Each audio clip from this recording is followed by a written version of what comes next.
Comunidad necia, hoy tenemos en nuestras conversaciones necias un invitado de lujo, Ian Haugland, baterista de Europe, la banda sueca, una de las bandas más grandes del mundo. Hoy, aquí en Qué Necios, en nuestras conversaciones necias.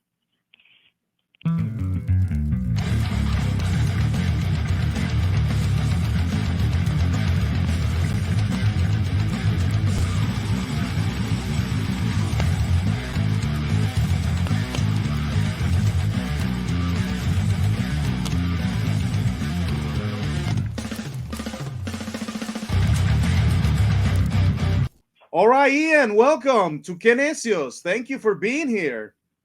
Thank you for having me. How are you? Very good, very good. How you doing? I'm fine. I'm just kicking back in my sofa, taking it easy here in Sweden. Yeah, you're in Sweden right now. That's great. That's great. Your birth country. That's great. So, well, Yeah. Ian, thank you very much for coming here. And we are Kenesios. In English, we feel something like the stubborn guys. And we're Uh-huh. two guys from Venezuela, and we're very big fans of music. We have a lot of interviews with different guests, and you're our latest guest, and so that we're really happy to have you here. But first of all, let's start talking about the recent tour of Europe.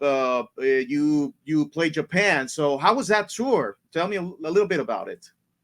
Well, Japan is always very special. It's always been a special country for Europe because Japan was the first country that discovered the band Europe after Sweden. So Japan has almost been with the band Europe as long as Sweden has.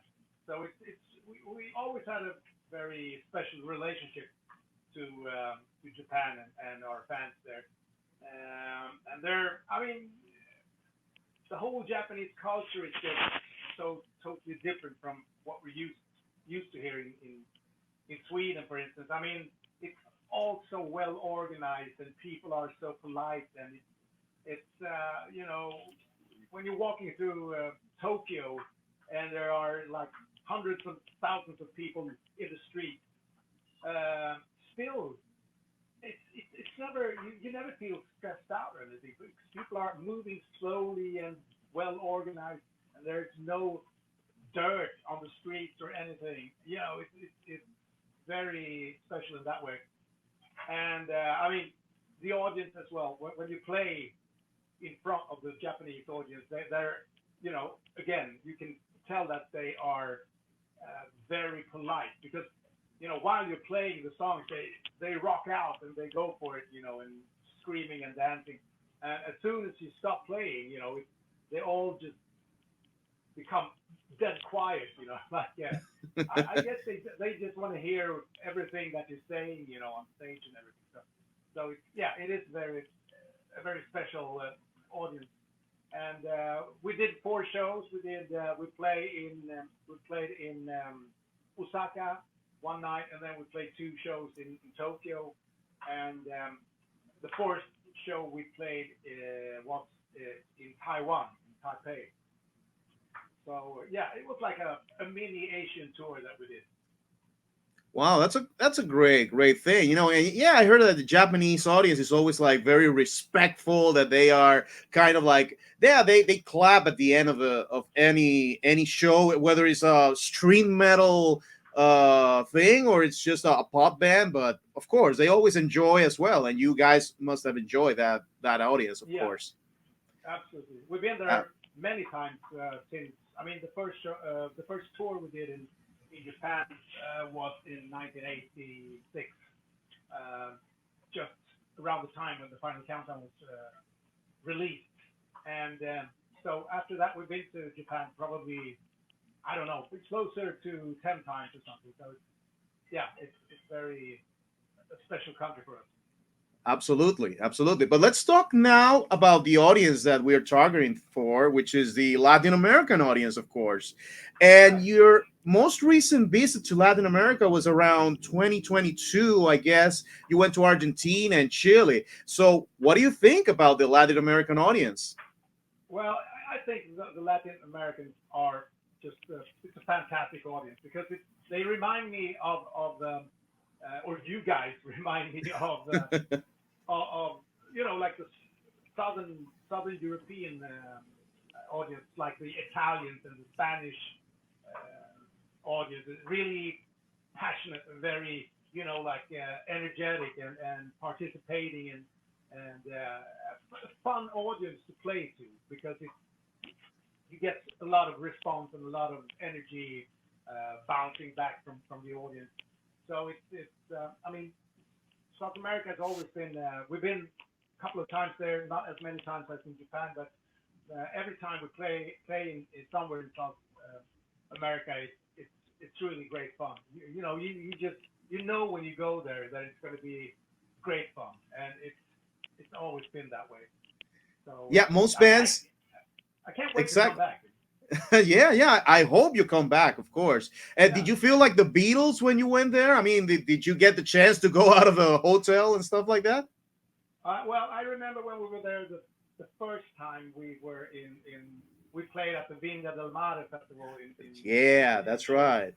Yeah, and that really gave us the sense of Beatlemania, because there were like outside the hotel, there were hundreds of people just screaming and pressing against the hotel entrance. Everybody wanted to get into the hotel, and they had to arrange with the crash barriers and guards and stuff, and we couldn't get out through the main entrance. We had to go through the garage and with secret transportations and stuff. So yeah, it was definitely a Beatles moment that we had there. But I mean, it's at the same time, it's great. It's great fun, to have that kind of um, you know craziness around you once in a while. Not every time, not all the time, but sometimes. So yeah, Of course, of course. Yeah, I forgot that you were in Viña del Mar. That was amazing. 1990, if I'm not mistaken. That was a great show. It's all over YouTube actually. yeah, If you guys watching us, if you want to see, it's on YouTube, so you can check out the greatness of Europe, of course. yeah, yeah, yeah, yeah. Absolutely. Definitely. Ian, the 80s and 90s were the years that let's say the golden years of Europe, of course, Final Countdown, Prisoners in Paradise, all that, all those great hits, all those great songs. But today's audience, the ones that go to their shows today is kind of different from those days. Do you feel any nostalgia about those days? The early Europe, the early success of Europe. Do you consider that the audience today is like more loyal, or let's say that you enjoy the band live most today than in those days? I think it's. I mean, the way I see it is that we Europe established our reputation and our success in the 80s and partly into the 90s a little bit. And then when we went away for whatever 10 years or so, it was like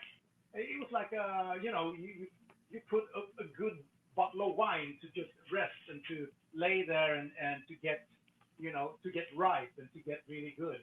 So when we got back together in the 2000 again, we were we had grown to our best sort of. So I don't really see it as well the 80s with nostalgia really. I mean the nostalgia is an important thing for the audience because especially the audience that has been with us since the 80s.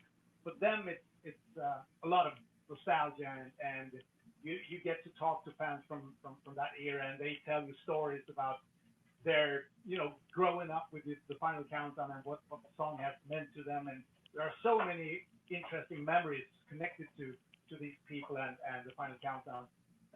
Like love stories and stories of loss and stories of it can be anything. But the main thing is that you realize how much this music has meant to some of these people.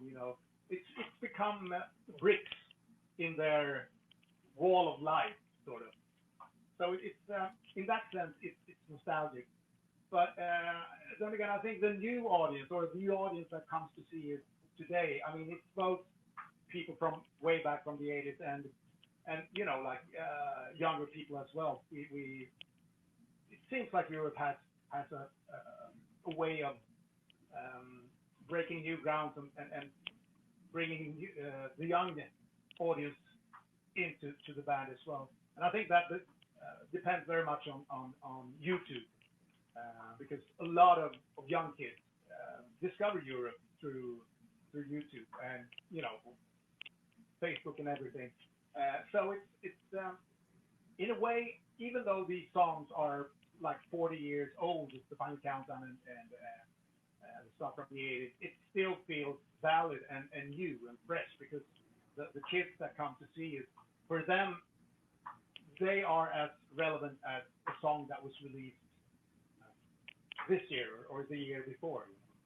So it's a very interesting scenario, and I think that the most fantastic thing about Europe's music is that it seems to be totally timeless and it lives its own life. It's out there, and people don't seem to think about the age of the songs because if it's a great song, then it's a great song.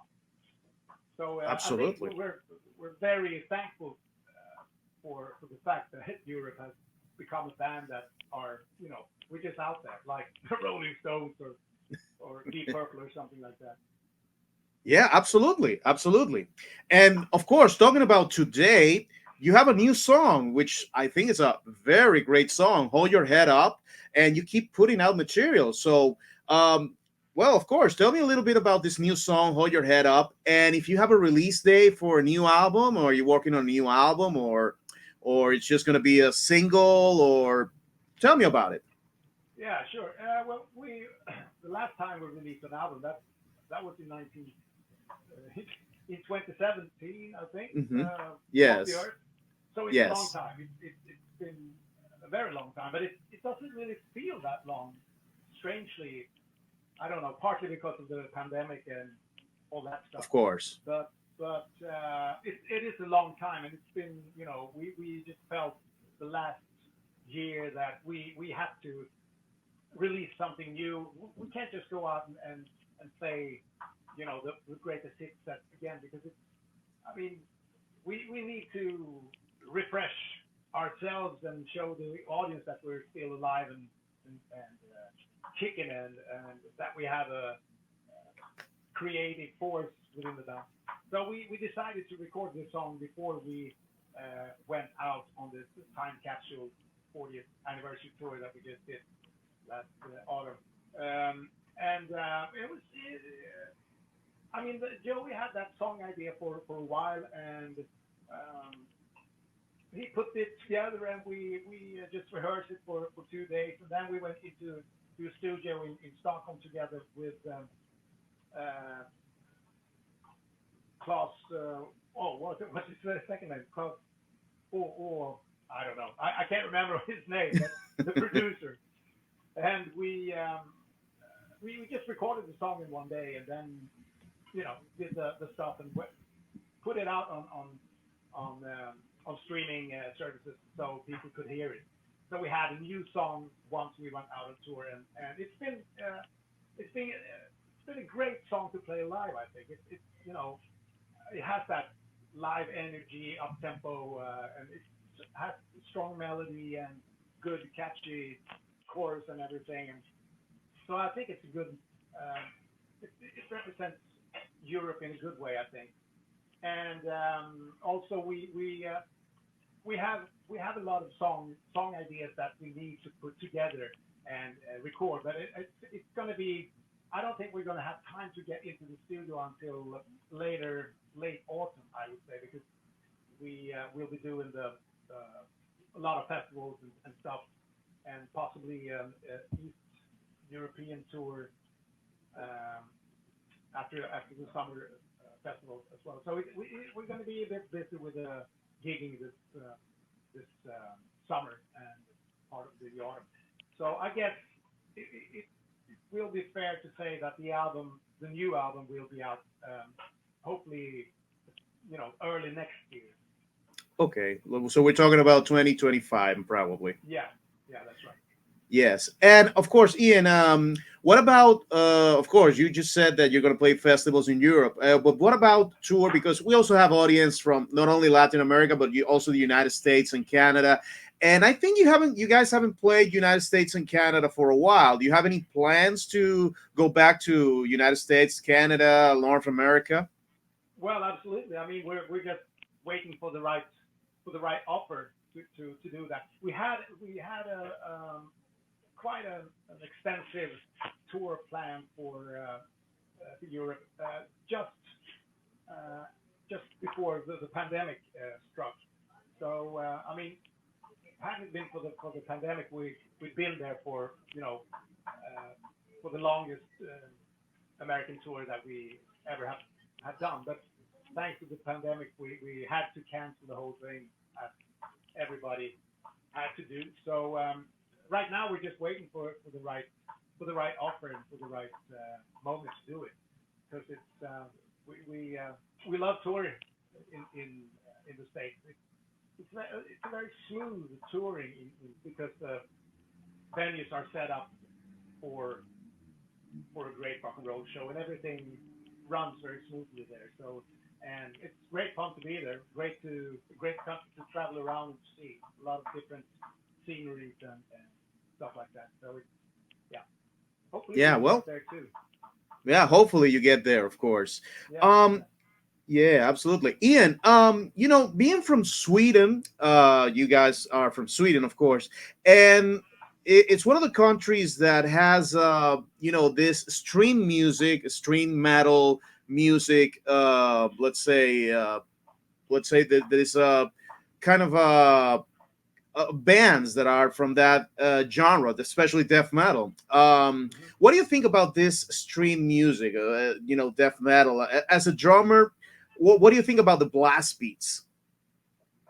it's impressive, impressive to hear these drummers playing, because I could never play that fast. It's like Okay.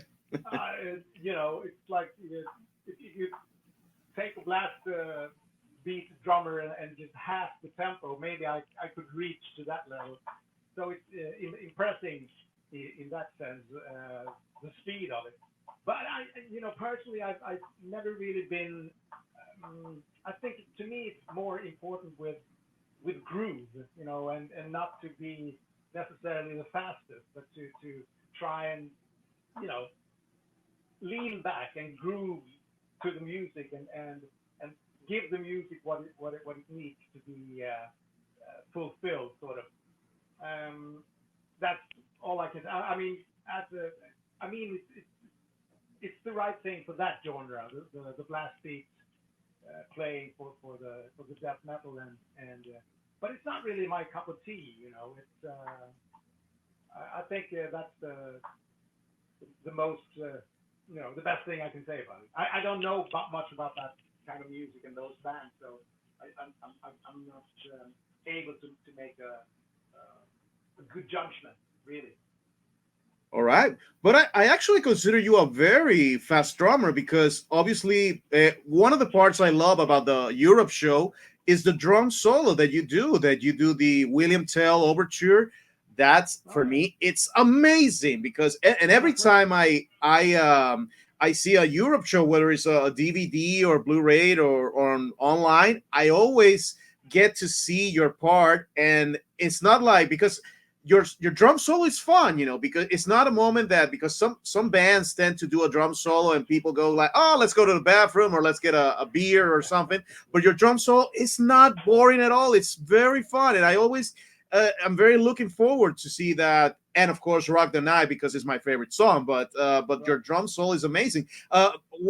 Where did that drum solo came from? What was your idea to include the William Tell overture? Well, to begin with, I usually say that before I start the drum solo, that like I have like a short speech to the audience before I do it, and I ask the audience, "Do you guys like drum solos?"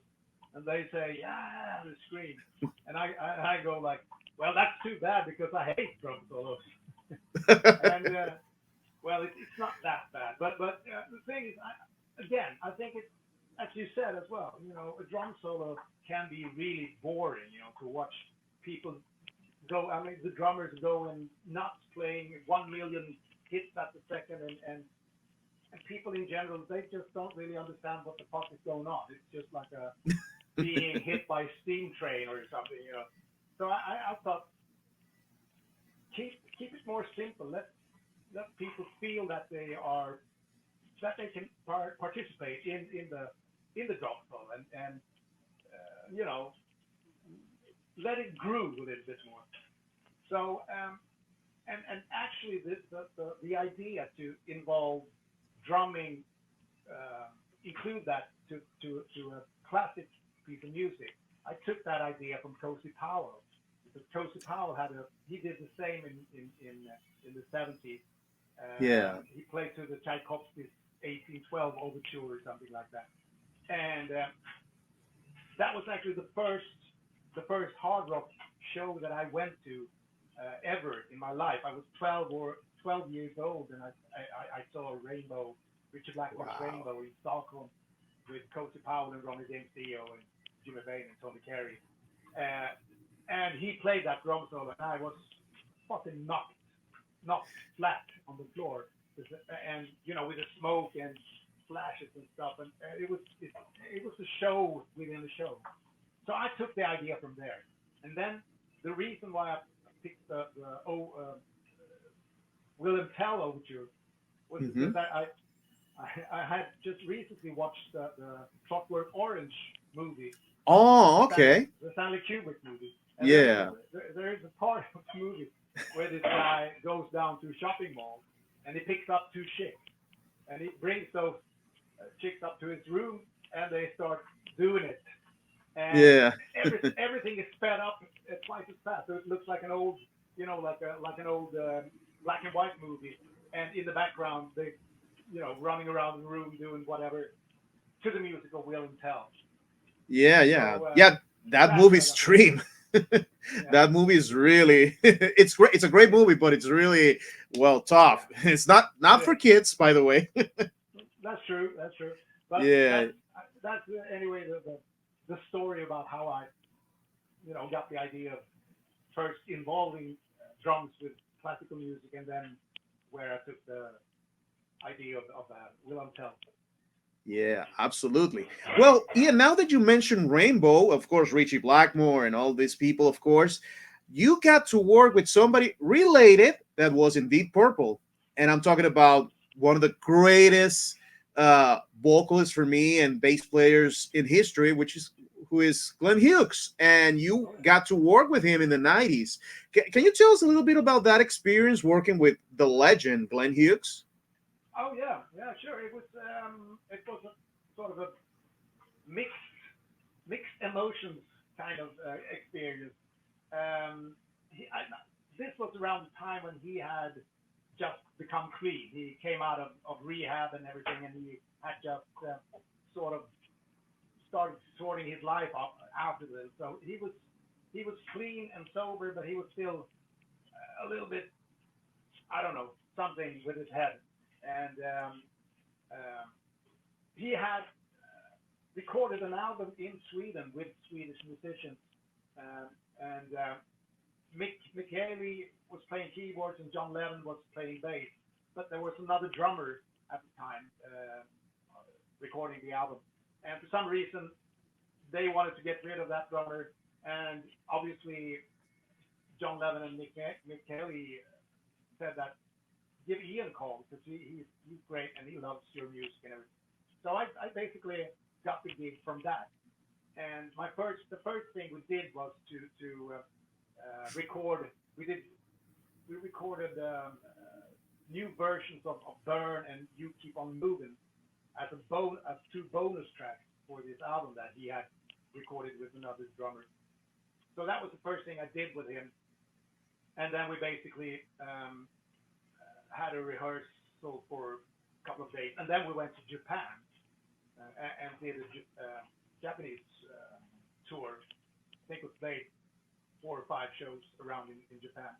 And in Tokyo, they recorded the show, and that later became the live album, Glenn Hughes Burning Japan. I think it's a great live album. I have to say, the band is really, you know, really on the edge, really hot, really giving the best to this song, because we played basically Deep Purple songs and songs from his solo career with Pat Thrall, Hughes and Thrall, and it was also some stuff from Phenomena, and so it was a great hit kind of set, and to be on stage with Glenn, with one of the original Deep Purple members, and to sit there and to play drums to Burn and to You Keep on Moving, and all those great Mark IV and V songs that they did on Burn and Stormbringer and Come Face the Band. It was really an honor, and it was really ego boosting sort of for me to when I realized that I could actually pull it off, because Ian Pace and he's one of my drum gods. So being able to do it and to be approved by the audience and everything, it was honoring. So that's how we did that album. And Glenn was he was kind of I don't know, he wasn't really sure what he wanted to do at the time, I guess. So after that tour, we basically did a couple of shows throughout Europe, like festival shows, and then he didn't actually sack us, but he never really got back to us either. So all of a sudden we saw tour posters that Glenn Hughes is out on tour, but with another band, and we didn't even know about it. So that was too bad. But it was an interesting experience to work with him, and I'm honored to have done it. Absolutely. Great. Yeah, I got to ask you that because I love him, Glenn Hughes. And of course, all those songs you mentioned are legendary. Absolutely. Oh yeah. But I, what another in song my that is, in my opinion, I have to say, Glenn Hughes is uh, one of the few singers from his era, from in his age, that can actually sing as good as, if not even better than he did in the 70s. Still, I mean, take David Coverdale. He doesn't have it really. Ian Gillan doesn't have it really either. Paul Rogers, I don't know. I know he had a heart attack or something, but yeah, Glenn Hughes still has it, and he looks cool as well. And so I really admire him. He's great. absolutely. Glenn still has it, like you said. And well, I was going to ask you, of course, about another legendary song, but it's from your catalog, and it's obviously a power ballad, which is something rare to today. Is that well, bands like you record another power ballad. Of course, I'm talking about Carrie, of course. And do you think ballads should be back in the band set list, or it's okay that this type of songs are not so important for bands to create new power ballads? Because I think that's mainly one of the few power ballads you have, Carrie. Do you think it should you're open to record a new power ballad or something? Yeah, absolutely. Yeah, I think it shows, it broadens the musical spectrum of the band, of bands. Like if it's like Motorhead all 100% all the time, where do you go from there? It's like Yeah. it becomes like a you know you can't go anywhere with music. So if you bring in a ballad, you get some dynamics. You can go down and back up again.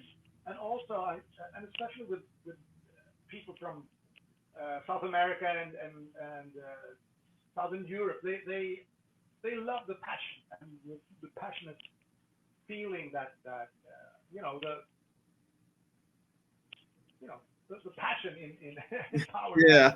ballads. So it's and you know we when we go out playing festivals, for instance, I remember we played a festival. I can't remember exactly where in Germany, I think it was.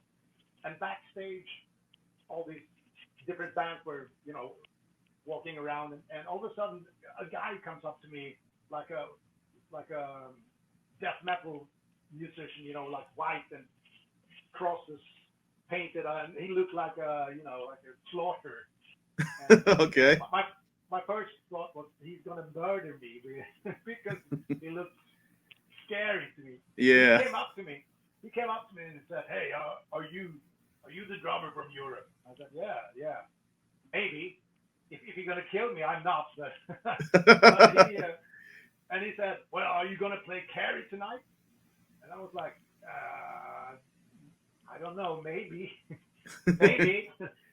Then he said, "Well, I hope you do, because that was the first song that me and my girlfriend made out to when we met. We were listening to Carrie, and I was like, all right, okay." He was just grateful, and that's also quite funny, when you play these festivals with all these really hard metal bands. It's great to go up on stage and give them a power ballad and give them some time to just reflect and remember the first love and stuff like that. So I'm all for ballads, and not for the sake of a ballad, but I mean, if it's a good song and it's cool, absolutely. Yeah, of course. And Carrie is one of the greatest power ballads ever, And yeah, I get it because a lot of bands say that this death metal guys who look scary, like you said, they come to them and say, "Hey, you got to play your ballad, or you got to play this song or other song," because they're big fans. They grew up Yeah, listening to you. Even if they play a different kind of music, they're big fans of you, and obviously all the bands from the '80s, of course. that's right. That's right. And because they play the music they do, they never get to play the the ballads themselves. So it's a good way for them to enjoy some, headroom and space and some Absolutely. emotion and feeling. Yeah. Absolutely, absolutely. Okay, Ian, before we end the interview, we got a section called the stubborn questions. And what we're going to do is ask you, we're going to give you two options, and you got to pick one of the options. But first, let's get start with this intro of the stubborn questions.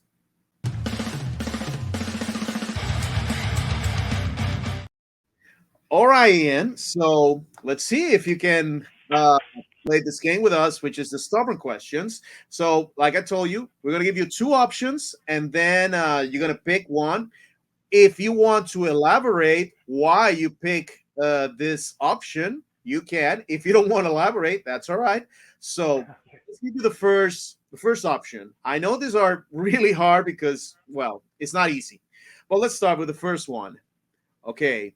The first Yeah. one is Rush or Thin Lizzy. Oh, I have to say Thin Lizzy, because I actually played the show as the official drummer for Thin Lizzy way back in 2015. They were out Oh, they were out on a reunion tour with the new Thin Lizzy, obviously, but still it was the official um,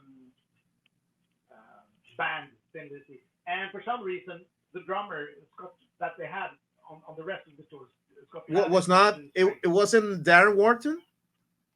Darren Wharton was in the band. Scott Gorham was in the band, Yeah. and yeah. So, well, the reason why I got to do the show was because the drummer that they had for the rest of the tour, Scott Travis from Judas Priest, he was Oh, okay. he was busy doing a Judas Priest show. So, and we have the same management as Thin Lizzy. So our manager reached out to me and asked me if I could do the show. And first I said no, no, I can't do it. 'Cause, I mean, Thin Lizzy, it's a holy grail sort of band for me. But then actually it was Joey who called me up and said, "Did you say no to play with Thin Lizzy? That's weird. You should do it." So it was actually Joey Tempest that persuaded me to do that show. And to sit there underneath the Thin Lizzy logo type above my head, brought me back to 1977 when I saw the original Thin Lizzy in Stockholm uh, on their Bad Reputation tour. And Wow. Brian Downey was sitting there playing his shuffle grooves underneath the same logotype, with a mirror, a cracked mirror thing on. Yeah. Yeah, so that was a big moment for me to achieve that. So I have to say Thin Lizzy in this case, even though I just love Rush, and I saw Rush in 1977 too in Stockholm on the Farewell to Kings tour, way before they were any big in Sweden. But I'll take Thin Lizzy. Thin Lizzy. Yeah. Both bands are great, but Thin Lizzy is amazing, of course. Okay, the second one. These are two drummers. Let's see. Dave Lombardo from Slayer or Larry Mullen Jr. from U2? Well, Dave Lombardi, he's very technical and very powerful and all that, and great for that music. But I think Larry Mullen is actually more, in my opinion, more thinking the way I do. He thinks in the terms of grooves and tries to create what on the drums what the song requires.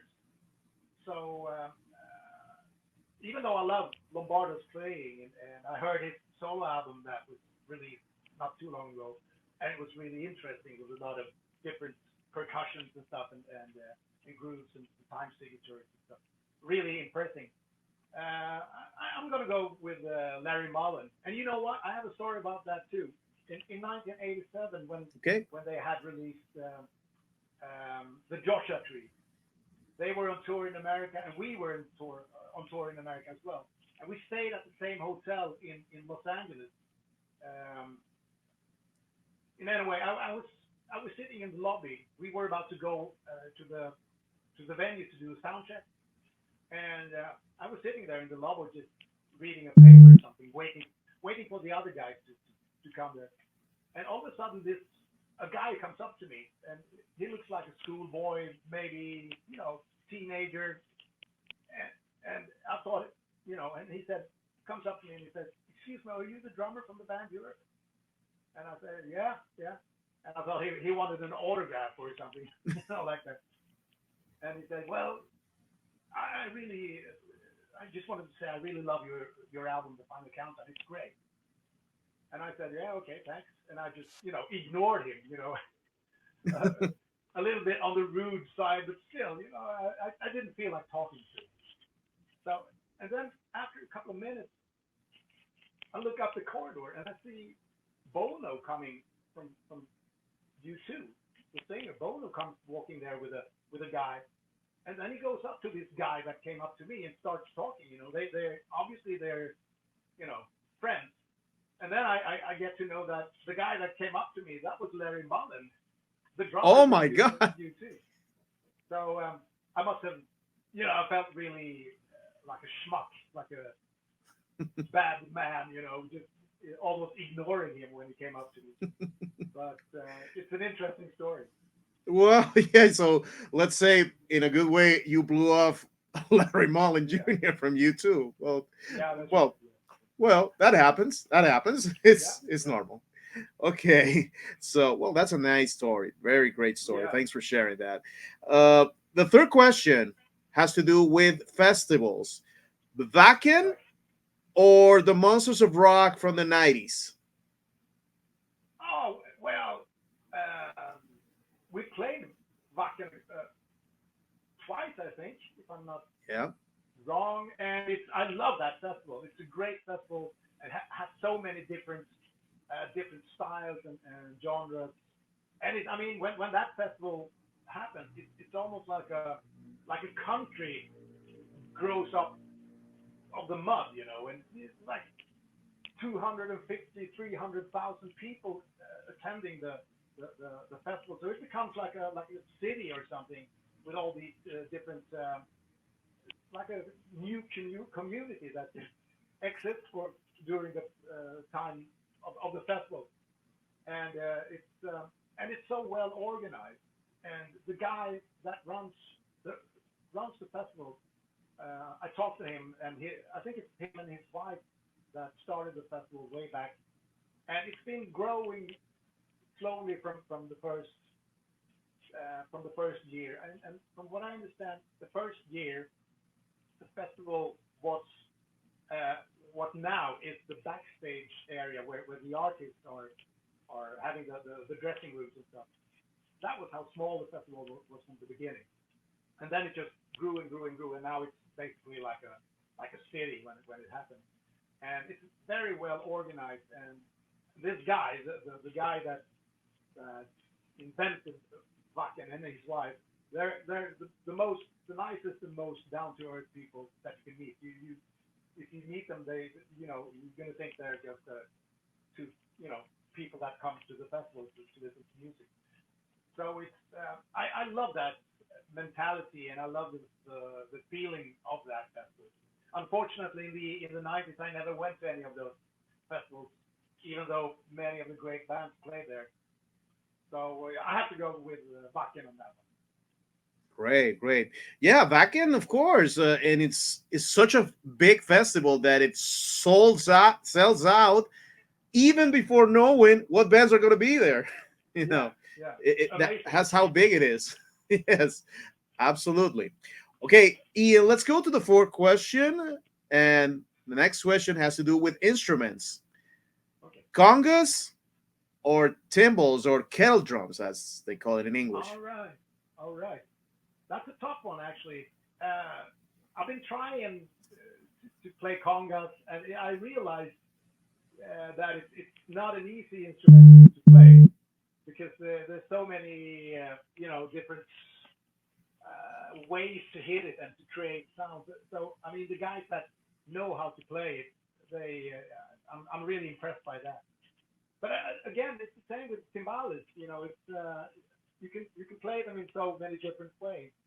But in a way, I think the congas has a nicer sound to them in the long run. Timbales can be nice as a little effect somewhere, in reggae music or as a percussion thing. But the congas you can actually enjoy through a whole song, and it creates a groove and a smoother, softer sound. And so I will go with the congas. So, have you used congas in any Europe song at all? Not congas, but bongos, the Bongos, smaller okay. smaller Yeah. ones. But it's basically the same technique, when you well, the congas has larger a larger head and a larger space to play on. But yeah, bongos the closest that I've come to. Um, yeah. Great, great. And now the last stubborn question of the night, of course. Two albums: Prisoners in Paradise or Walk the Earth. Oh wow. I mean, I love Walk the Earth. I love Princess in Paradise, and for some reason, Princess in Paradise has always been my favorite album with Europe because it never really got the chance to um, show its greatness because it was released just in the time when the grunge era struck, and the album suffered because the record company all of a sudden didn't want to promote the album once it was finished and released. So it was basically more or less just dropped on the shelf and without any promotion. So which resulted in not many. I think it deserved a better destiny than it got. And I think it's in my still when I listen to those songs, like Christmas in Paradise and Girl from Lebanon and Homeland, and it's just packed with great songs, and great playing and great energy, and I mean Walk the Earth as well. But for some reason, I have to pick Christmas in Paradise. Wow, yeah, of course. Yeah, because not only you guys suffer in those days about from grunge, mostly all the 80s bands suffer from from that thing, the grunge, Nirvana, Soundgarden and all those bands that probably practically came and swipe everybody, and Yeah. of course, and let me tell you, when grunge came out at first, I didn't like it at all. I like it eventually, but because I said, oh, you're messing with my bands from the 80s, with Europe, with Guns N' Roses, or with all the bands that came out in the 80s. My God, you're messing with those. But of course, now I get to appreciate all types of music, of course. Absolutely. I totally agree with you because that's exactly the same feeling I had when it came. It was like coming here, fucking with us, and throwing us off the scene, basically. Uh, but you know what? I think in a way you shouldn't, or we shouldn't blame grunge for it. I think we should blame ourselves because at the time of at the end of the 80s and into the 90s, that whole glam rock scene that came out of primarily LA, it had run its course. I think it was, you couldn't get any bigger hairstyles. You couldn't get any more 80s than you you hadn't reached the peak. The same thing that happened in the 70s. When the arena stadium bands have grown to dinosaurs, something needed to come and just pop the bubble and reset. And punk did that, and it happened to be grunge that did it to the 80s metal scene. And had it been for grunge, it would have been something else. So I think it was just about time for that pimple to be squeezed.